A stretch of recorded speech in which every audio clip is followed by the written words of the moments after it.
technical service, including ELISA testing and broilers, breeders, feed and ingredient quality and testing. She serves on the board of directors of the Professional Animal Auditor Certification Organization. That was a mouthful. And is also currently the Broiler Welfare Auditor Trainer during the poultry trainings that they offer annually. In addition, she is the director of the University of Arkansas Systems Division of Agriculture Applied Broiler Research Farm and is a member of the Arkansas Nutrition Conference. And I know it goes back and forth between Arkansas and Georgia as to who is the #1 producer in the United States. I myself lived and went to school in Georgia for a while, and long time ago. And back in those days, Gainesville, Georgia used to be the poultry capital of the world. But I know some time ago that Arkansas had that spot. So ladies and gentlemen, it gives me great pleasure to invite Dr. Karen Christensen to deliver the technical address.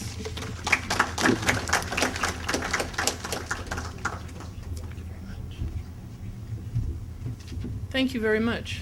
I want to thank the Export Council and the Caribbean Poultry Association for their invitation to come and address this meeting.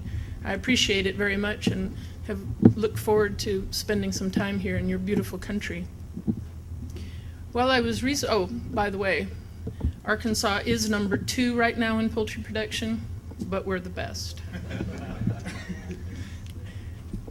Also, I was researching this topic of the wild bird to the modern broiler, and as we will discuss, the tremendous amount of the progress that we've all experienced has really happened over the last 50 years, although we're going to go back a little farther than that. The interesting part about that was I'm like, wait a minute, this isn't history, I remember parts of it. So it really is remarkable, the changes that we've seen. So let's go ahead and get started on this, hopefully you'll agree with me, fantastic journey of the development of both layers and broilers, which is part of the industry that we all love so much. The red jungle fowl is really the predecessor for all of the modern birds that both layers and broilers. And these birds have been under some type of domestication for nearly 5,000 years. But it really has been only the last 50 to 60 years where they have been intensely domesticated. Prior to that, there was great interest in poultry, but it was primarily for the breeding and exhibition for the beautiful feathers and exotic breeds of the bird. There was really very little consideration of using them for meat and eggs. In addition to that, they've been used widely for thousands of years for sport. Really, the beginning of the poultry industry, especially in the United States, was for eggs. And it was very common that women were in charge of taking care of small backyard flocks of up to 10 to 20 to 30 birds. And those eggs were used not only in the household, but were also sold in the local markets and was a source of income or pin money for women and children. Chicken, both eggs and poultry meat, was really considered a delicacy. Certainly it was not available like it is now freely for everybody to enjoy, but was really something special that we only enjoyed either on Sunday afternoon dinners or when we had a very special guest come to the house. And when those birds were cooked for chicken meat, it was either layers that had quit laying or it was cockerels that had finally been identified as such by the development of their comb. It's interesting to go back in history and see that even when Herbert Hoover was running for president of the United States, we identified the fact that if the economy improved, that maybe chicken could become a more prominent part of our diet. And even his campaign slogan was "a chicken in every pot." And that represented the fact that we wanted to bring the economy of the United States up such that every household could afford to have a chicken in every pot. Much different from what we experience now, both on price and availability of chicken, especially broilers. Things started to change around the 1940s. People started moving to the cities, which then required eggs to be moved from those backyard flocks to the cities. But the flock sizes grew from 40 birds to 400. But you'll notice that this was still an industry driven by women. But we saw an increasing demand for eggs, and so flock sizes did start to increase. The other thing that happened was World War II, and the government decided that chicken meat was a good thing to use to feed soldiers. So an increase in poultry meat and the production of poultry meat, still based on layer type birds, was initiated. The other interesting thing was that in many cases it was difficult to move poultry meat, processed meat, around the country. So instead of doing that, we moved the chickens to the processing facilities. Now, we still do that, but typically the journey is very short, and we certainly don't carry many chickens on rail. But many of the major trucking companies, especially in Arkansas, J.B. Hunt being one of them, which is now in the United States the nation's largest trucking company, started as a company that moved poultry from farms to the distant processing facilities.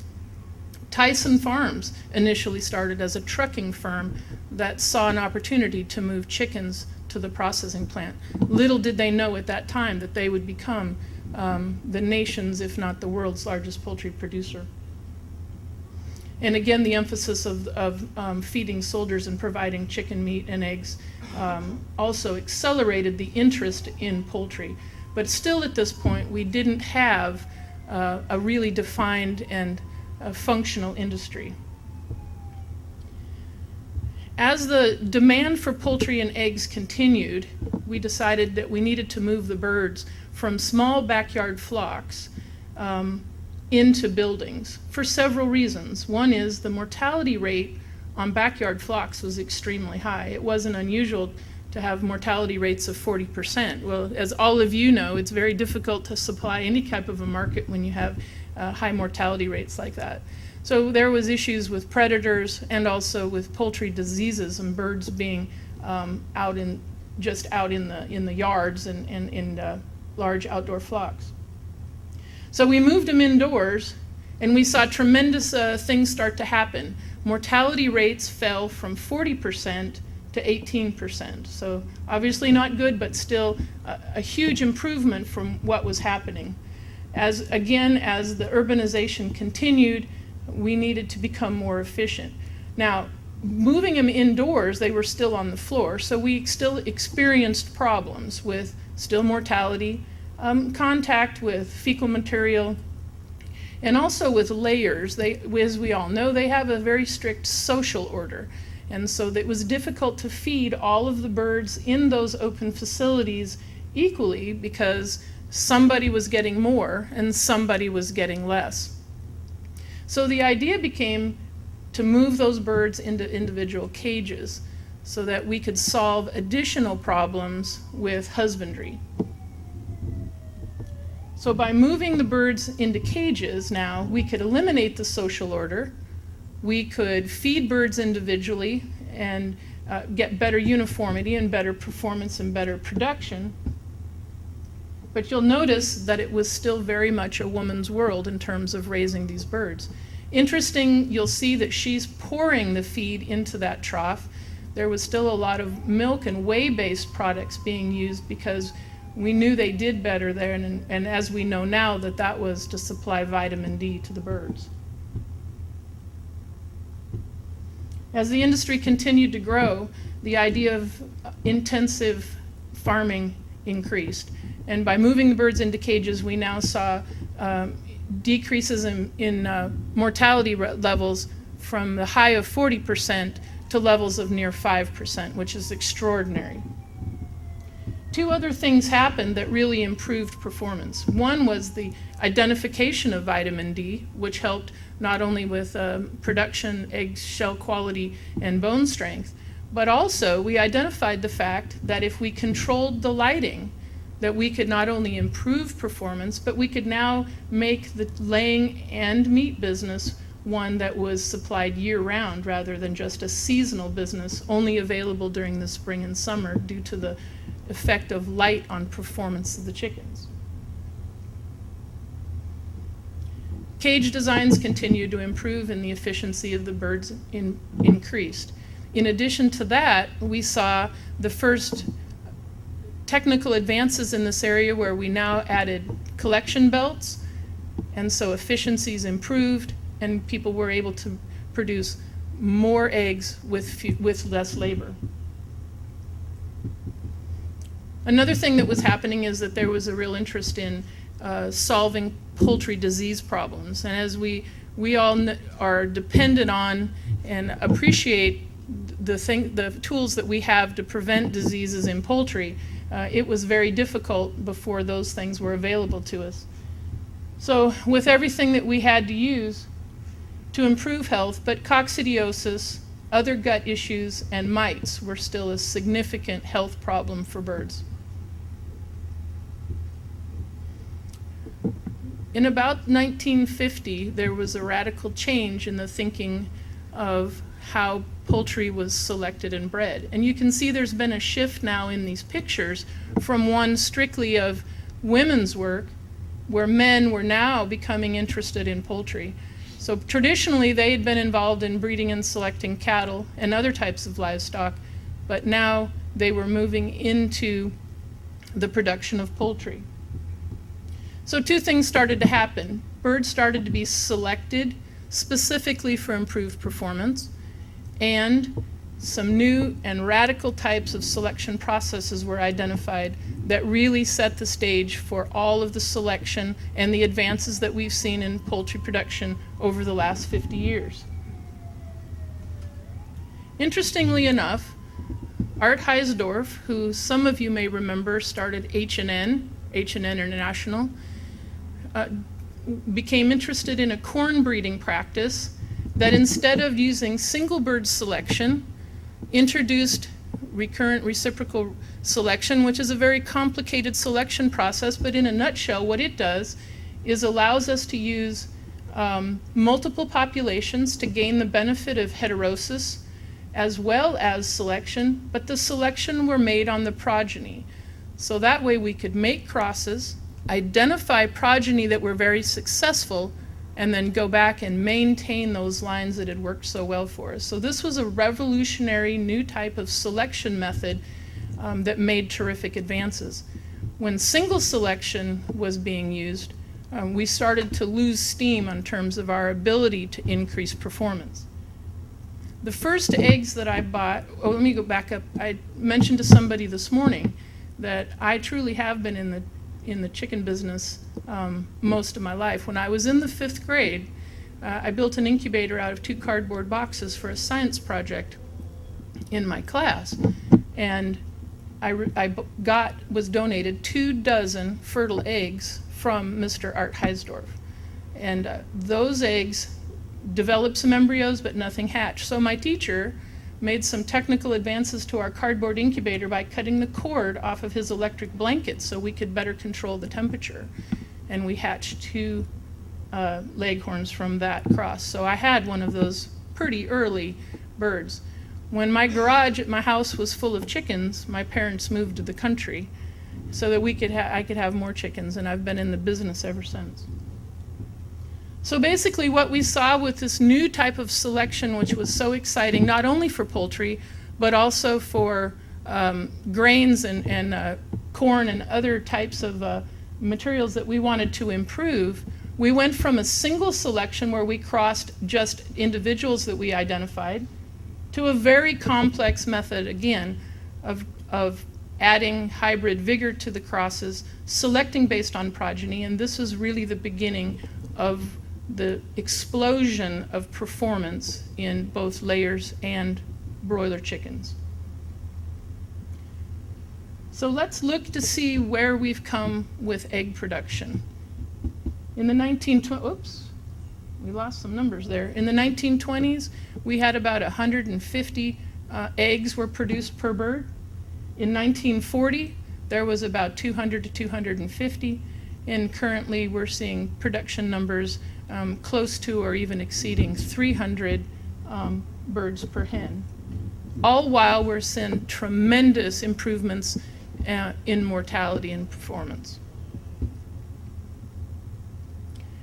Now, while the egg business was really getting on its feet and becoming very technical and making huge strides, the meat business had really not gotten off the ground. So a lot of the meat was still off-sexed layer hens and layer hens that had, again, quit laying.